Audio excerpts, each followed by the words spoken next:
Hola, ¿qué tal? Muy buenas noches a todos. Sean bienvenidos a este webinar del 29 de mayo. Y justamente pues es un webinar especial, principalmente porque ahora sí, con este webinar estamos concluyendo esta serie durante este mes. Y además de ello, pues me siento muy contento de estar cerrando con broche de oro contigo, Marcela. Ella es mi tutorada en el Centro de Estudios Superiores de Ortodoncia y el día de hoy vamos a estar compartiendo un tema interesante. ¿Qué tal? ¿Cómo estás, Marce? Muchas gracias, Doc. Buenas noches a todos. Pues como ya les comentó el doctor, soy la doctora Marcela López, residente de segundo año del CESO y pues igual es un gusto para mí poder compartir hoy con todos ustedes y junto al doctor Isaac, mi tutor, este webinar que titulamos ¿Cuál es el éxito de la ortodoncia? Pues espero que todos ustedes sean bienvenidos y que sea una noche de mucho aprendizaje. Muchas gracias, Marce. Pues bueno, quisiéramos nosotros preguntar, ¿no? ¿Cuál es el éxito de la ortodoncia? Y tenemos diferentes cuestionamientos alrededor, ¿no? Marce, ¿nos puedes compartir qué podríamos pensar como posible éxito de la ortodoncia? Pues bueno, como respondiendo a esta interrogante, pues tenemos varias respuestas en sí, como por ejemplo la tecnología en el diagnóstico, que puede ser el escáner que utilizamos ahora intraoral, las diferentes plataformas para realizar estos tratamientos como Invisalign con alineadores, todo este tratamiento más bien digital. También puede ser la aparatología que utilizamos, los diferentes sistemas de brackets que tenemos, ya sea Damon, Rod, Alexander, o en sí también puede estar basado este éxito en la estabilidad post-tratamiento y los diferentes métodos que utilizamos para tener esta estabilidad en la retención.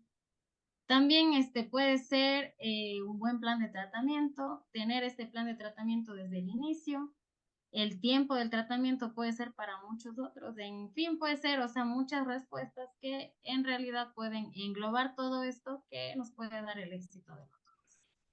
Exacto, sin embargo es un tema, una pregunta un tanto ambigua, ¿no? Porque dentro de esto podríamos nosotros pensar que esto podría ser el éxito más en el hoy en día, ¿no? Como bien nos platicas, Marce. Estamos, gracias a Dios, viviendo a 120 años, ¿no? De progreso de ortodoncia como tal, o de que fuera como tal la primer especialidad de la odontología a 120 años de avance en ello, pues estamos ahorita viviendo una época muy tecnológica, ¿no? Como bien nos platicas, ¿no? Podemos ahora visualizar incluso vías aéreas a través de tomografías, ver más claramente, ¿no? Justamente quistes, tumores, oposición de caninos impactados, como vimos en el primer webinar, ¿no? Y bien, como también nos platicabas, ¿no? Podríamos decir, bueno, el éxito está ahí en la aparatología, ¿no? Lo último, el último grito de la moda. Digo, todavía no están por aquí en México, pero hay unos aparatos muy novedosos en los Estados Unidos, Embrace, que justamente es aparatología de ortodoncia lingual, son arcos que se hacen a medida, ¿no? Para que le ajusten solo al paciente toda la secuencia de arcos. Tenemos actualmente, ¿no? El boom de los alineadores y todas las aparatologías que nos comentaste, ¿no?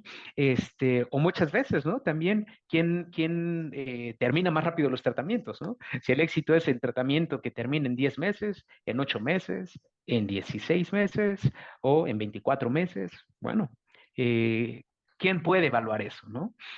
O bien, como nos platicas, ¿no? En la ejecución, ¿quién ocupa más arcos, más alineadores, menos alineadores? ¿Quién hace más refinamientos, quién hace menos refinamientos? Sin embargo, esto va más allá. No, no, no, como bien nos platicas, Marce, no depende como tal de de la aparatología o de qué vamos nosotros a controlar, ¿no? Sino va en un sentido más en un aspecto biológico. Vamos a conversar, Marce, vamos a compartir qué fue lo que nosotros estuvimos encontrando en la Internet con respecto al éxito en la ortodoncia.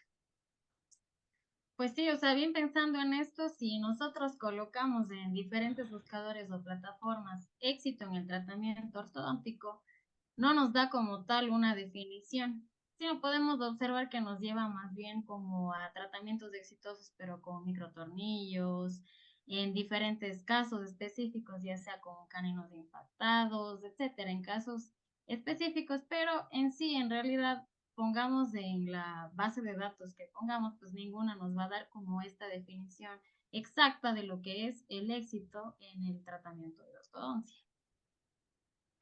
Ahora, aquí justamente hay una de las situaciones que más nos puede llegar pues a preocupar, ¿no? Pues si no hay un éxito, entonces ¿hacia dónde tenemos que irnos, ¿no? Entonces, para eso tenemos que volver a las bases dentro de esta situación, ¿no?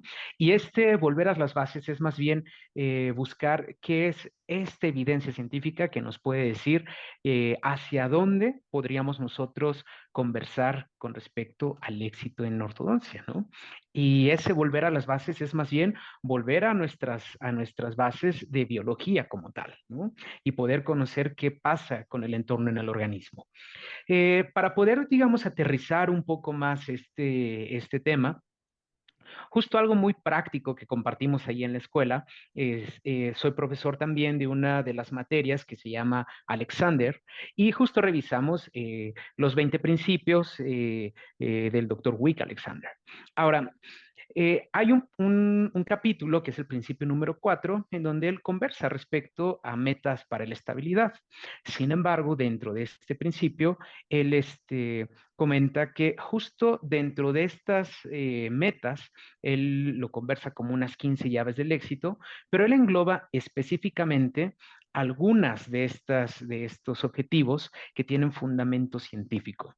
Y entonces él retoma a estos pilares de la ortodoncia para poder recordarnos, ¿no? A una época más actual de qué es lo que nosotros debemos de buscar. Entonces, vamos a compartir la siguiente imagen, Marce, y coméntanos, dentro de este pequeño resumen que el doctor Wick hace con respecto a lo que tendríamos nosotros que tratar de buscar, ¿qué son estos puntos?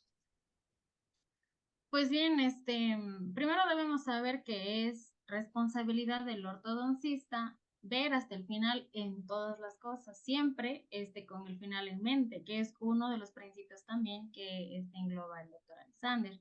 Ahora, en este principio, él nos dice que si es que se consiguen todos estos objetivos que yo les voy a mencionar, pues vamos a lograr tener un estado saludable, estéticamente agradable y sobre todo estable. Entonces, el primero de estos es los incisivos mandibulares en equilibrio sobre el hueso basal. Los incisivos maxilares posicionados para crear un buen ángulo interincisal. La prevención de la expansión canina. Posicionamiento artístico adecuado de la raíz. Los primeros molares mandibulares deben estar verticales. Un overjet y overbite normales. Y por último, pero en sí la más importante, la oclusión funcional en relación.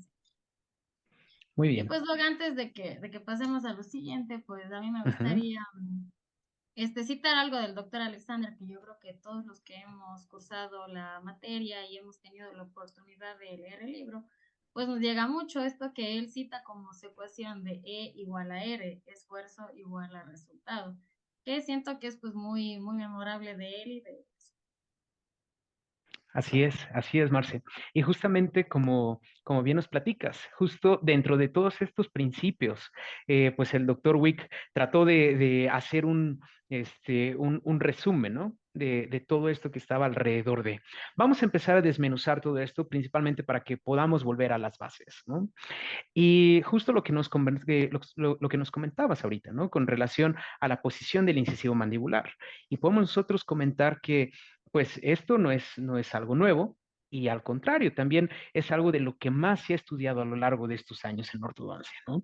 Aquí, por ejemplo, ustedes pueden observar un listado de diferentes autores, al doctor Corlett, al doctor Margolis, a Spiedel, a Tweed, y todos ellos han hablado con respecto a esto, ¿no? A la posición del incisivo inferior con relación a este hueso basal. Ahora, esto es interesante porque de hecho, esta posición del incisivo mandibular no solamente tiene una relación ósea, sino como vamos a ver, tiene también una relación muscular en torno al ambiente. Coméntanos qué más hay alrededor, Marcia. Pues bueno, tenemos también que en sí el doctor Tweed él se guía más en el crecimiento del paciente y lo individualiza la posición del incisivo dependiendo del crecimiento que este tenga, sea más hiperdivergente o hipodivergente. Entonces, él nos menciona que si el ángulo del FMA va de 21 a 29 grados, pues el FMIA tiene que ser de 68 grados. Si el Frankfurt mandibular es de 30 grados o más, el FMIA tiene que ser de 65 grados. Y si el ángulo de Frankfurt mandibular es de 20 grados o menor, el IMPA no debe exceder estos 92 grados. Con esto él nos dice pues que si nosotros nos regimos a esta norma, pues vamos a tener estabilidad a largo plazo. Y así es como no solo nos indica pues esta regla que vamos a ver posteriormente que nos cita el doctor Wick de los 3 grados, sino más bien él lo individualiza a cada paciente. Y esto es interesante porque por pues varios años, ¿no? Al inicio de su vida profesional del doctor Twift, pues justo, ¿no? Se creía en la posición religiosa, ¿no? De los 90 grados del incisivo mandibular. Pero conforme esto fue avanzando y su conocimiento también fue avanzando ahí en la Fundación Twift y con los aportes que también más miembros iban haciendo, ¿no? Ahí justamente a todo este conocimiento general pues justamente llegan a esto, ¿no? A la individualización, no con respecto a un número, sino con respecto al patrón facial, ¿no? Del paciente. Conversanos un poquito más con respecto al patrón facial, pero desde la perspectiva del doctor Wick. Pues el doctor Wick, en cambio, él nos presenta esta regla de los 3 grados, que nos dice que en la mayoría de tratamientos sin extracciones, los incisivos mandibulares deben mantenerse dentro de los 3 grados de su posición original. Pero a esta regla también él nos presenta 3 excepciones que van a ser en los pacientes clases 2, división 2, en los cuales pues los incisivos generalmente van a estar retroinclinados al inicio y deberán ser avanzados hasta llevarlos a su base ósea. Entonces van a ser más de 3 grados que los vamos a tener que proinclinar. Ahora, en pacientes hiperdivergentes, pues estos generalmente se va a tratar de verticalizar el incisivo lo más posible y así generar también un balance muscular. Por lo tanto, aquí el incisivo igualmente va a ser retroclinado más de 3 grados. Y en pacientes con biprotrusión, pues esta retracción de ambos incisivos en superior o en inferior también va a ser mayor a lo que nos indica el doctor en su regla. Y esto es muy interesante porque justo, bueno, el doctor Wick lo ve a través de su experiencia clínica, pero lo que él nota es justamente la evidencia científica que ya estaba escrita detrás, ¿no? En donde justamente, de hecho, ahorita vamos a compartir algunos artículos, sin embargo, dentro de las conclusiones de retención, estabilidad a largo plazo, justo se comenta que muchas veces la posición, en casos de no extracción, la posición más estable, pues es la que el mismo paciente presenta, ¿no? De inicio. Entonces, justamente lo que el doctor Wick veía es que tienen este margen, ¿no? De 3 grados adelante o 3 grados atrás, pero tratar de mantenerlos dentro de estas normas. Muy bien, Marce. Bueno, pues así nos vamos a este primer artículo de retención y estabilidad, una revisión de la literatura. Pues en este vemos que el posicionamiento de los dientes después del tratamiento y establecer una oclusión funcional va a ser fundamental para mantener esta estabilidad. Y es donde hay una parte donde nos cita específicamente que el ángulo de contacto interincisal cuando se encuentra de manera adecuada, puede prevenir la recaída de la sobremordida y una buena intercuspidación posterior. De este modo, igual se previene también una recaída en los pacientes que tienen mordida profunda, como los pacientes que se corrigen de manera anteroposterior. Entonces, aquí tenemos ya una base de evidencia científica donde nos indica que este ángulo interincisal adecuado pues nos va a ayudar en la estabilidad. Aquí es también donde el doctor Alexander cita pues en uno de sus puntos de sus 15 claves para el éxito que el ángulo aceptado entre el maxilar y los incisivos mandibulares va a ser de 130 a 134 grados. Es muy interesante recordar un poco del doctor Kingsley en donde él comenta, ¿no? Que justamente la oclusión es lo que es determinante para esta estabilidad a largo plazo. Dentro de esta oclusión, pues justamente, ¿no? Lo que nos estás describiendo es el segmento anterior, ¿no? Este ángulo interincisivo que se debe de generar. Muy bien, Marcelo. Y con respecto a la distancia intercanina, ¿qué nos muestra la evidencia? Pues tenemos que este artículo de aquí, muy interesante del canino, pues y la función que este va a tener, él nos dice que mantener el ancho intercanino original nos va a generar una estabilidad a largo plazo. Y pues aquí tenemos este artículo donde nos dice que la función de los caninos nos va a generar la estabilidad, ya que además va a proteger la articulación cuando se dé este movimiento de desoclusión o en movimientos protrusivos. Entonces, la función del canino es muy importante para mantener en sí la estabilidad y pues además proteger la TM. Así es, y justo el doctor Macaulay cuando describe, ¿no? Estas diferentes funciones, ¿no? Que tienen los caninos durante sus excursiones o durante la protección canina, la guía canina.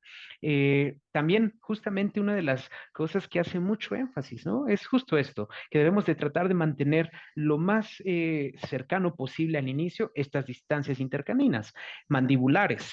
Ahora, nosotros tenemos que tomar en cuenta que hay excepciones, ¿no? Hay excepciones a la regla. ¿Por qué? Porque, por ejemplo, tenemos también caninos que erupcionan desde la zona lingual, ¿no? Entonces, nuestra distancia intercanina va a iniciar disminuida y lo tenemos que llevar, como veíamos, a hueso basal, llevar a la posición externa. Por lo tanto, eso lo va a incrementar, ¿no?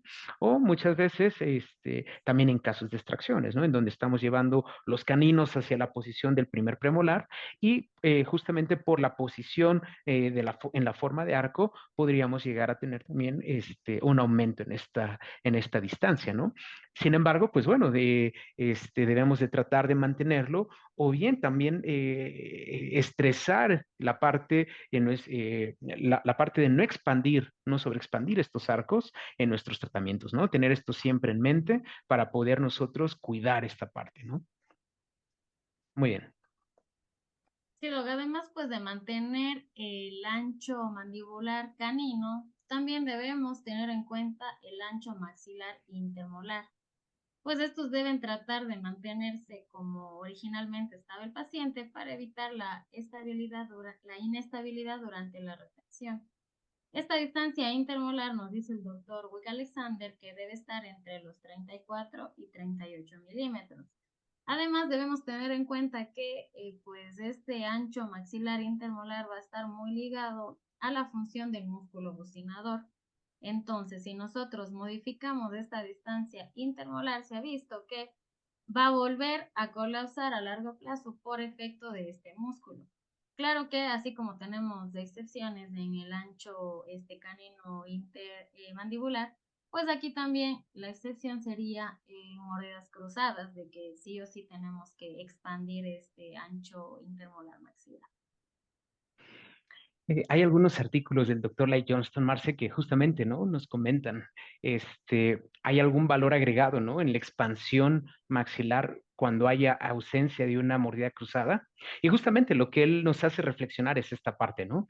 En donde debemos de cuidar mucho justamente esta forma de arco que el paciente presenta, porque si nosotros tratamos de llevarla a un límite, eventualmente la biología va a ser lo suyo, ¿no?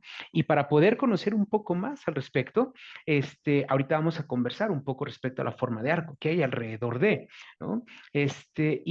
Vamos a la siguiente diapositiva, por favor, Marce, para que podamos entrar en tema.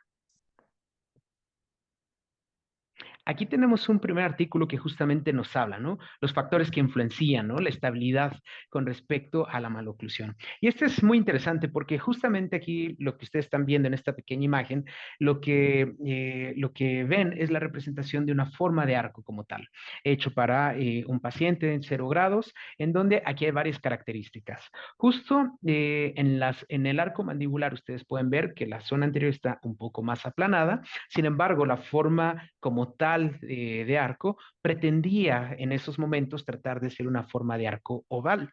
Y justo de lo que pretende hablar este artículo es justo generar un balance muscular entre la dentición y el músculo orbicular y los músculos buccinadores. Ahora, en este siguiente artículo de cambios a largo plazo, es muy interesante porque el doctor Robert Little justamente en este artículo nos define a través del índice de irregularidad cuál es la forma de arco que debería de tener idealmente un paciente. Y justamente nos comentan que la forma de arco más estable, más que expandida, es la propia que el paciente tiene, individualizarla también respecto a cada uno de ellos idealmente, pero también generar una forma de arco idealmente oval. Vamos a compartir la siguiente diapositiva, por favor, Marce.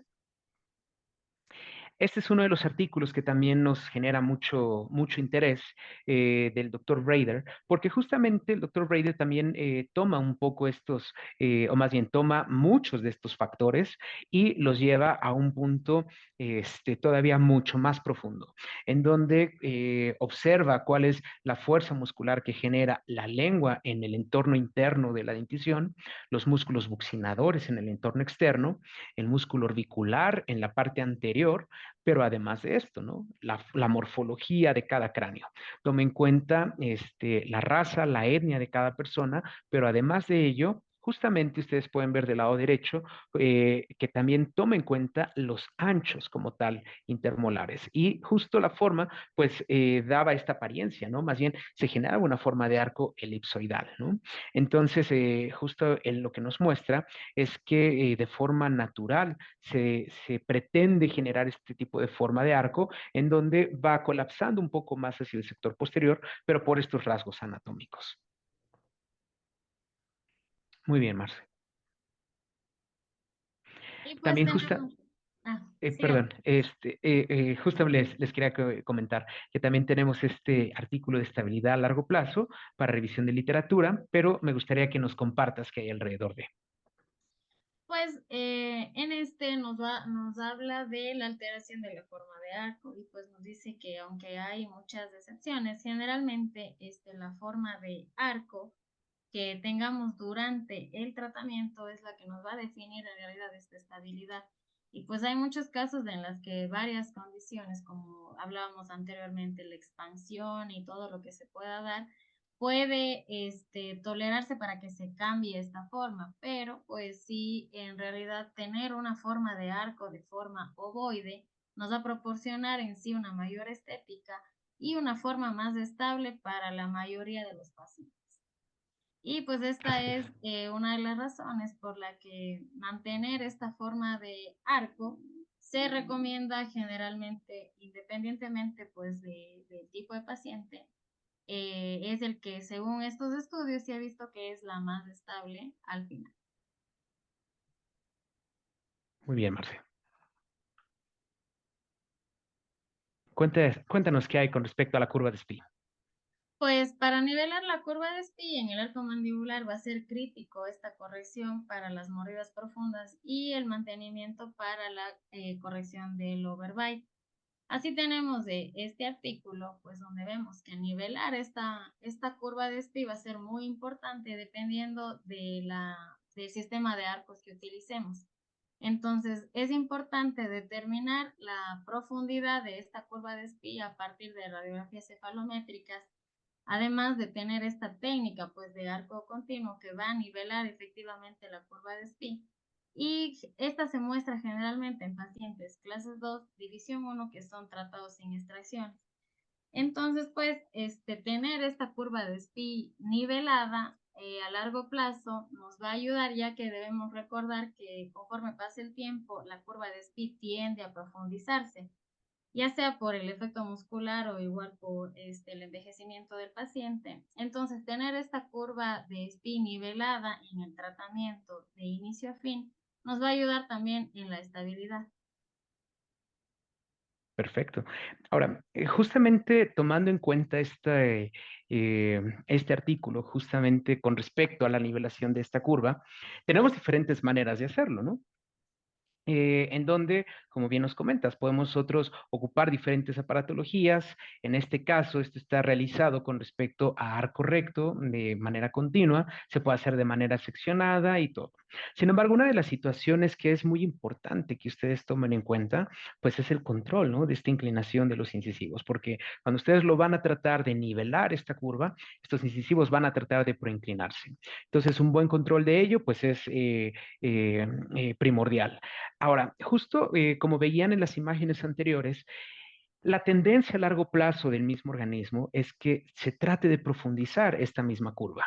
Ahora, lo que nosotros tenemos que hacer es tratar de sobrecorregir y tratar de que quede lo más plano posible para que pueda justamente resistir los embates del tiempo, ¿no? Esta misma fisiología de la masticación, esta misma forma en la cual nuestro organismo se comporta a largo plazo, ¿no? Entonces, yo creo que este también es uno de los puntos clave para resolver en nuestros casos. Este, independientemente de la paratología que ustedes como clínicos empleen, pero lo importante es tener este concepto también clave, ¿no?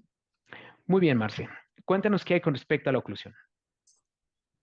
Pues aquí tenemos lo que nos dice el doctor Kingsley, que la oclusión de los dientes va a ser el factor más potente en determinar la estabilidad en una nueva posición, ya que recordemos que estos contactos oclusales pues también nos van a ayudar a tener buena estabilidad y a mantener sobre todo los objetivos ya logrados en el tratamiento. Entonces, si tenemos una oclusión estable, funcional, estética y estable, pues vamos a lograr que se mantengan los resultados a largo plazo. Aquí tenemos unas fotografías, pues cortesía del doctor Isaac, de los tratamientos que él lleva de inicio y fin, donde vemos pues cómo se da esta correcta intercuspidación, donde vemos la correcta ubicación de caninos, de los molares y pues de la línea. Y justo conversábamos, ¿no? Cómo el doctor Kingsley estresaba mucho esta parte, ¿no? Justo la oclusión va a ser lo que va a permitir que la estabilidad a largo plazo se dé. Y sí, es una de las partes, ¿no? Sin embargo, pues como estamos ahorita observando, son muchos de los factores que están alrededor, ¿no? Una correcta oclusión, una correcta nivelación de la curva. Aquí, como en estas fotografías también ustedes están observando, ¿no? Como nos platicabas en un principio, el overbite, el overjet, la relación intercanina, ¿no? Y pues también es uno de los puntos que yo creo que también a largo plazo es lo que más estamos vigilantes, ¿no? Durante la retención, ¿no? Justamente cómo se van desarrollando estos puntos prematuros de contacto que se van dando de manera natural, pero que nosotros tenemos que ir guiando, tenemos que ir cuidando poco a poco que nuestros pacientes pues se vayan ellos estabilizando, ¿no? Nosotros tenemos que ir generando este ajuste oclusal, ¿no? Que le conocemos así, para justamente permitir que esta oclusión, como estamos ahorita aquí conversando, pues se mantenga estable por mucho tiempo, ¿no? Muy bien, Marce. Y vamos a Y pues el vamos último de a... los puntos. Ujú. Ujú. Sí, doc. Cuéntanos. Pues vamos al perfil de tejidos blandos y la musculatura, pues que sabemos que en sí, sobre todo aquí entra mucho el músculo bucinador, que es el que nos va a estar generando pues toda esta fuerza a nivel de la distancia intermolar, como habíamos hablado antes. Y aquí queríamos sobre todo puntualizar la línea de armonía de Holdaway y el plano estético de Merfield. Esto de aquí nos dice que en la línea de armonía de Holdaway, pues esta va a conectar el tejido blando con el pogonio, también de tejido blando, y el labio superior. Esta línea pues debe tocar el labio inferior y va a dividir a la nariz. Esto sería en la ideal, a lo que queremos llegar. Y tenemos el plano estético de Merfield, que no es pues tan analizado, pero aquí nos lleva mucho a lo que es el ángulo Z. Y justamente lo que nos pretende, ¿no? Evaluar ambas líneas, tanto la línea de la armonía como el plano estético de Merfield, nos pretende dar un análisis, ¿no? De la función muscular, principalmente de la función del orbicular de los labios. Y entonces, pues bueno, ahorita, por ejemplo, como nos muestras, ¿no? En la línea de la armonía de Holdaway, pues es un tanto estático, ¿no? Porque justo nos muestra lo que debería, ¿no? De ser. Sin embargo, pues es un poco más dinámico, ¿no? El plano estético de Merrifield, porque como pueden ver aquí en las imágenes, ¿no? La primera del lado izquierdo, pues ahí se puede ver cómo esta posición que va del mentón al labio más prominente apunta muy por delante de esa nariz, ¿no? Y conforme nosotros llevamos estos incisivos inferiores hacia hueso basal y controlamos también al incisivo superior, generamos un buen ángulo interincisal, pues como ustedes pueden ver, ¿no? Tanto el incisivo, esta línea del incisivo va hacia atrás y también la posición del orbicular sigue a la misma situación dental, ¿no? Generando ahora un balance muscular, un balance facial, ¿no? Ahora, esto es muy importante porque justamente dentro de todos estos parámetros que hemos estado conversando, estos parámetros dentales principalmente, este es el parámetro muscular, este es el parámetro que evalúa también la estética facial del paciente, ¿no? Entonces, si nosotros logramos una armonía como tal, no solo se trata de que los dientes se vean bien, ¿no? Que se vea todo alineado y que el paciente cuando quitemos brackets sonríe y se vea bonita esa sonrisa, no, sino que en realidad estemos nosotros generando un buen medio ambiente a nivel de la musculatura para que entonces pueda funcionar bien dentición y músculos a su alrededor. Creo yo que contemplando todos estos puntos es lo que nos da a nosotros este término, ¿no? Por el cual los pacientes con respeto se dirigen hacia nosotros como doctores, ¿no? Porque tenemos la capacidad de ver todo esto que está alrededor. Con esta información que ustedes, que ahorita hemos compartido, pues pueden tener ahora una mejor idea, ¿no?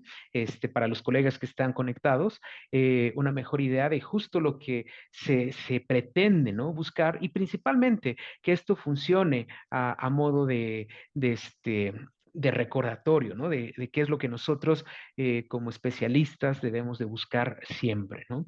Y en particular creo yo que hay uno de los artículos que no lo estamos aquí mencionando, pero sí me gustaría, no, digo, no lo hemos presentado, pero sí me gustaría hacer mención. Este estudio que el doctor Robert Little hizo en su momento con respecto a estabilidad y recidiva, ¿no? Esto lo hizo justamente en la Universidad de Washington. Cuando él hace este estudio, justamente lo que él observa es cómo se iba comportando esta dentición a lo largo de los años. Y entonces nos permite aprender a los que estamos en el día de hoy que si no respetamos justamente todos estos factores que están alrededor de, pues vamos a tener ahora sí problemas con la estabilidad de nuestros pacientes. Ahora, regresando a la pregunta inicial, ¿cuál es el éxito de la ortodoncia? Considero yo que nuestro objetivo y nosotros como especialistas, el éxito que deberíamos de buscar sería este como tal, ¿no?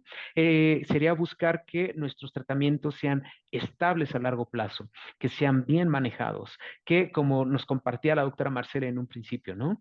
Que es responsabilidad del ortodoncista iniciar con el fin en mente, ¿no? Si nosotros desde un inicio sabemos cuáles son los objetivos que debemos buscar, pues durante todo el tratamiento vamos a estar cuidándolos, respetándolos y pues bueno, justamente vamos a llegar a un buen fin. ¿Y cuál va a ser el buen fin? No solamente terminar oclusiones preciosas, que como pues es el objetivo primario, creo yo, ¿no? Sin embargo, un objetivo colateral es que esas denticiones y oclusiones preciosas duren por muchos años. ¿Es difícil? Lo es, porque tenemos ahí biología, fisionomía, tenemos ahí función masticatoria que el paciente lo va a seguir por mucho tiempo, ¿no? Y en algún otro webinar, pues podremos conversar también un poco respecto a lo que describió el doctor Tweedy Merrifield con respecto a los límites, ¿no? De la dentición. ¿Qué tanto podemos nosotros llevar a los incisivos hacia adelante antes de que perdamos este balance muscular del orbicular, ¿no? ¿Qué tanto los maxilares podrían expandirse antes de que los buccinadores hagan que todo colapse? ¿Qué tanto podemos incrementar la dimensión vertical antes de que justamente generemos una alteración articular o empeoremos el perfil facial, ¿no? Entonces, hay muchas situaciones alrededor, ¿no? Que debemos nosotros de seguir ahí conversando alrededor de. Sin embargo, considero yo que este es un un buen momento para que podamos nosotros recordar todas estas bases, estos principios que tenemos como especialistas y principalmente los podamos llevar a la práctica, ¿no? ¿Alguna aportación, Marce? Pues, nada más recordar que, como ya nos dijo, pues, que todo tratamiento de ortodoncia debe tener siempre, pues, un sustento en una filosofía de diagnóstico y un tratamiento definido, para así, pues, poder considerar el analizar cualitativa y cuantitativamente los resultados que va a tener el paciente, sean estos favorables o desfavorables que se van a suscitar, durante el mismo. Y es así como teniendo en cuenta todo esto desde el inicio, vamos a lograr tener éxito al final. Eso Es sería. correcto. Vamos a la última diapositiva, por Sí. favor, Marce.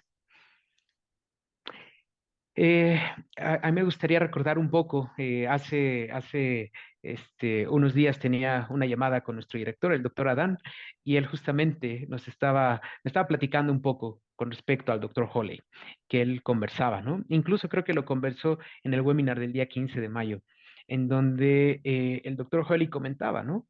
Eh, que él podría dar la mitad de sus regalías a la persona que mantuviera estable a todos esos pacientes que él tenía, ¿no?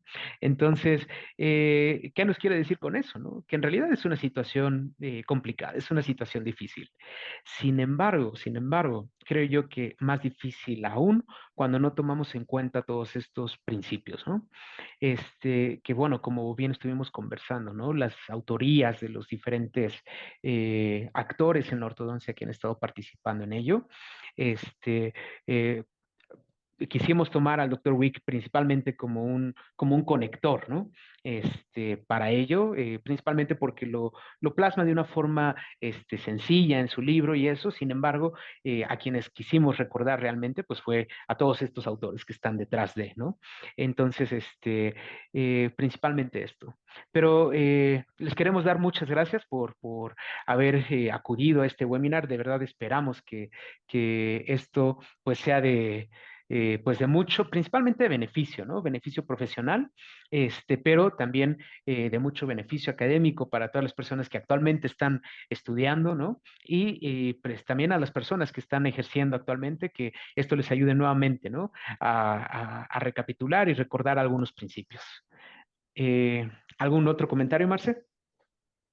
Pues nada, Doc, que también fue un gusto para mí compartir con ustedes esta noche.